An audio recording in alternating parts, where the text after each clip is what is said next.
আজকে তোমাদের ইরিগেশন নিয়ে কিছু আলোচনা করব। প্রথমে বলি যে ইরিগেশন কী নিয়ে আলোচনা করছি, ইরিগেশন কাকে বলে বা ডেফিনেশন অফ ইরিগেশন। আরেকটা জিনিস হচ্ছে মেথড অফ ইরিগেশন। তো দেখো, মেথড অফ ইরিগেশন আমার দেওয়া আছে। তো মেথড ইরিগেশনকে কটা মেথডে ভাগ করা হয়েছে। এক হচ্ছে সারফেস ইরিগেশন, সাবসারফেস ইরিগেশন আর স্প্রিংকলার ইরিগেশন। তো এই তিন ভাগে ইরিগেশনকে ভাগ করা হয়েছে। তার আগে বলবো যে ডেফিনেশন অফ ইরিগেশন। তো ডেফিনেশন অফ যে ইরিগেশন আছে, ইরিগেশনের ডেফিনেশন কি হচ্ছে, ফসলের উৎপাদন ক্ষমতা বৃদ্ধি রক্ষণাকল্পে চাষের জমিতে কৃত্রিম উপায়ে জল সরবরাহের যে বিজ্ঞানসম্মত উপায় বা পদ্ধতি গ্রহণ করা হয় তাকে বলে জলসেচ বা ইরিগেশন। তো কি বলছে যে ফসলের উৎপাদন, ফসল যে চাষ করার ফলে যে ফসল উৎপাদন হচ্ছে সেই উৎপাদন ক্ষমতা বৃদ্ধি, মানে জলের দ্বারা ফসলের উৎপাদনের পরিমাণটা বাড়ানো এবং রক্ষণা হচ্ছে ফসলের করা হচ্ছে জলের দ্বারা। সেই চাষের জমিতে কৃত্রিম উপায়ে জল সরবরাহ যে করা হয় সেই বিজ্ঞানসম্মত পদ্ধতি গ্রহণ করা হয় তাকে জলসেচ বা ইরিগেশন বলা হয়। ইহার জন্য জলের প্রাকৃতিক উৎস বা ধারাগুলোকে নিয়ন্ত্রণ করা হয়। তাহলে ইরিগেশনের দ্বারা কী হয়, জলের প্রাকৃতিক উৎস দুভাবে জলের ধারা হয়, একটা হচ্ছে প্রাকৃতিক আর একটা হচ্ছে কৃত্রিম। প্রাকৃতিক হচ্ছে কী হয়েছে, বর্ষার জল, বৃষ্টি হচ্ছে, বৃষ্টির জল চাষের জমিতে পড়ছে, সেই জল দ্বারা ফসল সবজি উৎপাদন হচ্ছে।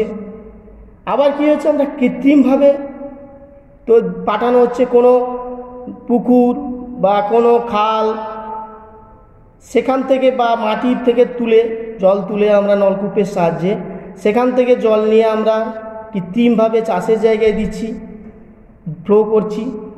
তো এই জলের প্রাকৃতিক উৎস বা ধারাগুলোকে নিয়ন্ত্রণ করা হয় এবং নিয়ন্ত্রিত ধারাকে, সেই ধারাটা যে আমরা বিভিন্ন জলের যে একটা সংরক্ষণ করছি, প্রাকৃতিক জল ও কৃত্রিম জলকে আমরা ধারাকে একটা তৈরি করছি, সেই জলকে যাতে আমরা চাষের জমিতে পরিমাপ মতো পাঠানো হয়, প্রয়োজনীয় জমিতে জল যখন আমরা প্রয়োগ করা হয়, সেটাই হচ্ছে ইরিগেশনের মূলনীতি।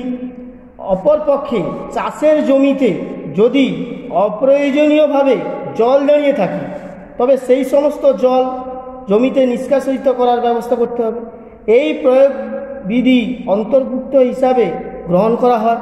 তাহলে কি হচ্ছে, যে যখন আমরা কি হচ্ছে যে চাষের জমিতে প্রয়োজনীয় জল আমরা দিচ্ছি, সেই প্রয়োজনীয় জল যদি চাষের জমিতে আবার প্রাকৃতিকভাবে বা কৃত্রিমভাবে যদি অতিরিক্ত হয়ে যায়, কৃত্রিমভাবে আমরা জল দিয়েছি, জল যখন সংকট ছিল খরার সময়, তো আবার যদি চাষের জমিতে আবার যদি বেশি পরিমাণে বৃষ্টি হয়ে যায়, তখন সেই অতিরিক্ত জলটাকে আমাদের কি করতে হবে, চাষের জমি থেকে নিষ্কাশিত করতে হবে।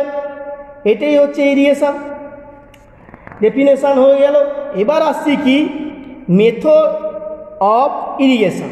তো মেথড অফ ইরিগেশনকে আমরা তিন ভাগে ভাগ করাচ্ছি, surface irrigation, subsurface irrigation, sprinkler irrigation. তাহলে সারফেস, সাবসারফেস, স্প্রিংকলার। এবার হচ্ছে সারফেস ইরিগেশন সম্বন্ধে আমি বলছি। এই তিন ভাগে আমরা ভাগ করছি। তো সারফেস ইরিগেশন সম্বন্ধে বলছি। সারফেস ইরিগেশনকে দুই ভাগে ভাগ করা হয়, এক হচ্ছে লিফট ইরিগেশন আর দুই হচ্ছে ফ্লো ইরিগেশন। তো লিফট ইরিগেশন কি, লিফট হচ্ছে কিছু ভূমধ্যস্থ জল, অর্থাৎ মাটির নিচে ভূমধ্যস্থ জল, যেখানে সেচের উৎস, যেখানে সেচ করা যাবে সেই উৎস, সেখানে এই পদ্ধতি গ্রহণ করা হয়।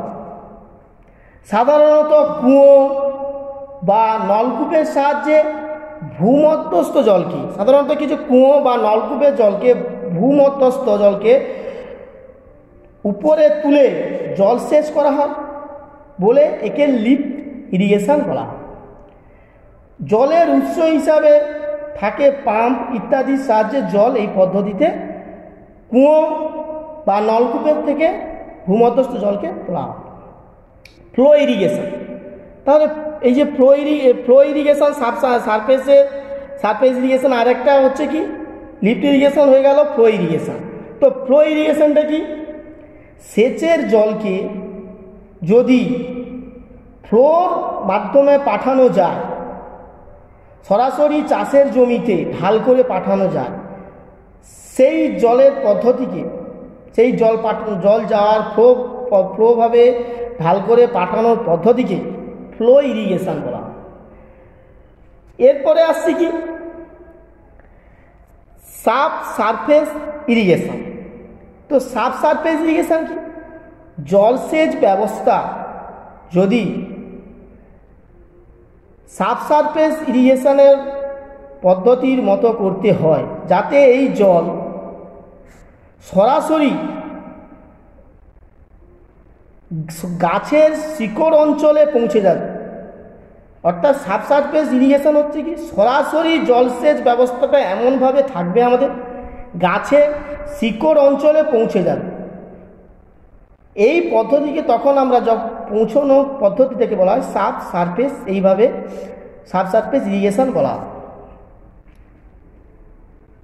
এই পদ্ধতিতে কী হয়েছে, আস্তে আস্তে জল সরবরাহ করা হতে থাকে। এই জল কি হয়, মাটির তলা দিয়ে কৈশিক পদ্ধতিতে বৃক্ষের গাছের গোড়ায় এই জল পৌঁছে যায়, এবং মাটিতে যখন জলটা পৌঁছয় তার ক্ষয়ভাব দূর করা যায়। এই জল এমনভাবে পাঠাতে হবে যাতে দেখতে হবে যে বৃক্ষের মূলে, অর্থাৎ গাছের মূলে যাতে জল দাঁড়িয়ে যাতে না থাকে, এবং অল্প ব্যয় এবং সুবিধাজনক পদ্ধতিতে এই পদ্ধতি আমরা ব্যবহার করে থাকি। এই পদ্ধতি কিছু আছে, যেমন ওয়াটার টেবিল সবসময়ের জন্য এর উপরে থাকবে, 2 থেকে 3 মিটার গভীরতা পরে অবেদ্য মাটির স্তর থাকবে, জলের গুণমান সঠিক থাকবে। এরপরে আসছে কি স্প্রিংকার ইরিগেশন। তো স্প্রিংকার ইরিগেশন কাকে বলে? এই ব্যবস্থায় চাষের জমির উপর দিয়ে কিছু দূর অন্তর পাইপ বসানো হয়। অর্থাৎ কি হয়, এই ব্যবস্থায় যে চাষের যে জমি আছে তার কি উপর দিয়ে, জমির মাঠ ক্ষেত্র আছে, সেই ক্ষেত্রের উপর দিয়ে কিছু দূর অন্তর করে পাইপ বসানো হয়। পাইপগুলোর গায়ে ছিদ্র থাকে, অর্থাৎ এই ছিদ্র থাকার কারণ কি, জল যখন আমরা চাষের মাঠে পাইপের মধ্য দিয়ে পাঠাচ্ছি তখন ছিদ্র থাকার মানে পাইপের ওই ছিদ্রতে স্প্রিং করে জলটা বেরোয়। অর্থাৎ উচ্চচাপের জল মধ্য দিয়ে যখন যাতায়াত করে তখন ছিদ্রগুলি দিয়ে জল ঊর্ধ্বে বিক্ষিপ্তভাবে সারা জমিতে বৃষ্টির ধারার ন্যায় স্প্রিংকের মতো পতিত হয়। এই জলধারা পুরো চাষের ক্ষেত্রে সমানভাবে সেচ বহন করে। এই স্প্রিংকার পদ্ধতি সবজি বা ফুলের বাগান ইত্যাদিতে ব্যবহার করা হয়। কারণ সবজি বা ফুলের বাগানে অতিরিক্ত যদি জল দেওয়া হয় তাহলে সেখানে হচ্ছে কি, জলে বেশি জল পেয়ে গেলে গাছের গোড়া পচে যাবে বা গাছ মারা যাবে, তাতে কম জল চারিদিকে পুরো সমগ্র জায়গা পাবে। তাই জন্য এই পদ্ধতি অবলম্বন করা হয়। এইভাবে এটা আমরা আজকে যে আলোচনা ছিল ডেফিনেশন অফ ইরিগেশন এবং মেথড অফ ইরিগেশন, এই ডেফিনেশন এবং মেথড সবগুলো এই ক্লাসে ডিসকাস করলাম।